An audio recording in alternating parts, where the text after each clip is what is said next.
Nachádzame sa pred našou základnou školou, kde sa teda chystá krásny kumulovaný projekt, ktorý v podstate obnáša 3 projekty nezávislé, ktoré sme riešili separé, ale vďaka dobrej a poctivej práci technického sekretariátu Vyššieho územného celku sme to zlúčili do jedného.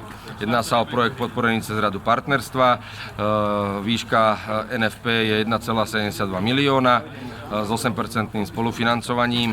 Jedná sa o nadstavbu tejto prístavby, ktorá je za mnou, kde vznikne 5 krásnych veľkých tried.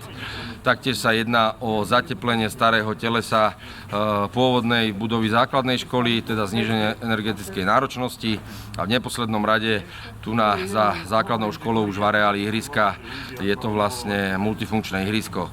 Takže toto je sumár tohto projektu, vrátane teda aj výbavy, interiérového vybavenia teda tých tried. A ja sa veľmi teším, že sme dneska mohli tento nádherný projekt započať symbolickým poklepkaním základného kameňa spolu s realizátormi. A kedy by mal byť dokončený? Dokončený projekt by mal byť do roka v zmysle zmluvy, ktorú máme s realizátorom. Multifunkčné ihrisko je skôr, to je do 3 mesiacov.